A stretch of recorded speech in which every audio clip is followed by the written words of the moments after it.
My name is Erin. Standing in the lobby of the Beverly Hilton in Los Angeles, clutching my invitation to the most prestigious culinary awards ceremony, I felt like an imposter.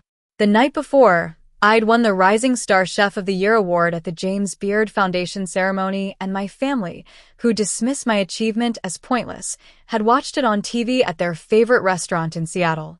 As I recalled the shock on their faces when my name was announced on the screen above their heads, I couldn't help but smile.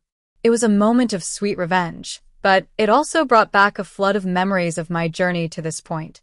Growing up in Seattle, I was the younger sister of Lily, a social media influencer with a knack for turning every mundane moment into a highlight.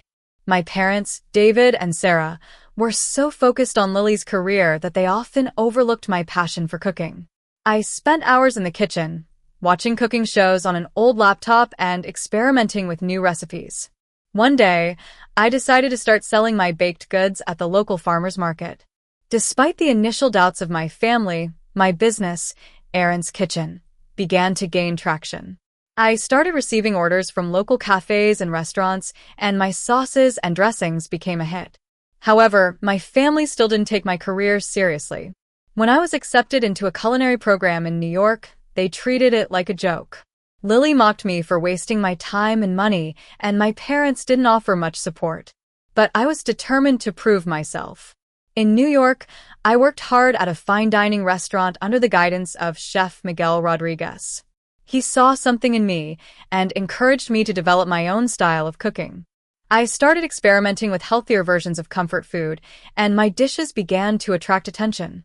One night, I filmed a video of myself making a grilled veggie burger with my homemade dressing and posted it on social media.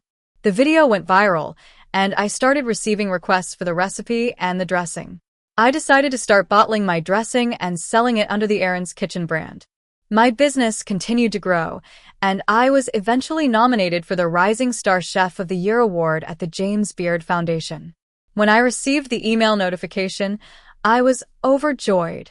I immediately shared the news with my family, hoping that they would finally recognize my achievements. But their reaction was the same as always. Lily said they didn't have time for my pointless award and that they had already made dinner reservations. My mom agreed, saying they couldn't cancel. My dad just liked Lily's message, showing his support for her. I was heartbroken, but I refused to let their rejection stop me. I decided to attend the ceremony alone and make the most of the opportunity. On the night of the ceremony, I felt nervous and excited as I walked onto the stage to accept the award. As I looked out at the audience, I saw Chef Miguel smiling and cheering for me. I also thought about all the people who had supported me along the way, from my customers at the farmer's market to my colleagues at the restaurant.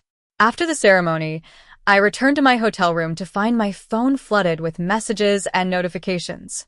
My family had sent me a flurry of texts expressing their shock and regret. They had watched the ceremony on TV at the restaurant, and everyone in the place had recognized me. Lily had lost her job at the boutique because of the negative publicity, and she was now asking for my help in finding a new one. She apologized for her past behavior and said she was jealous of my success. I was torn. On the one hand, I felt a sense of satisfaction knowing that my family had finally seen the error of their ways. On the other hand, I didn't want to let Lily use me to further her own career. I decided to have a conversation with her. When I met her in the hotel lobby, I could see that she had been crying. She looked different, more humble and vulnerable. She apologized again and said she was willing to do anything to make things right. I told her that I appreciated her apology, but I couldn't just forget about the past. I also told her that I was focused on my own career and that I couldn't help her find a job. Lily was disappointed, but she understood. She said she was going to work hard to rebuild her life and that she hoped we could still be sisters. In the weeks that followed the award ceremony, Erin's Kitchen became a household name. I received numerous offers from investors and media outlets, and I decided to open my own restaurant in Los Angeles. The opening of the restaurant was a huge success. People came from all over the city to try my food, and I was finally able to share my passion with a wider audience.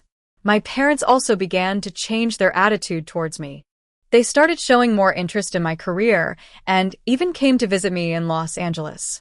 My dad, who had always been a bit of a tech shy, started following me on social media and sending me messages of support. Lily, too, seemed to be on the path to redemption. She had taken a job at a local coffee shop and was working hard to save up enough money to start her own business. She still reached out to me from time to time, but she didn't pressure me for help. One day, I received a message from a young girl who said she was inspired by my story. She was a student at a culinary school in Seattle and was struggling to find the support and encouragement she needed. She asked if I could talk to her about my journey and offer her some advice. I was touched by her message and agreed to have a video call with her. During the call, I shared my experiences and told her that she should never give up on her dreams, even if it means going against the odds. As I hung up the phone, I realized that my journey had come full circle. I had gone from being the overlooked younger sister to a successful chef and entrepreneur. I had learned that the most important thing in life is to stay true to yourself and never let anyone else define your worth.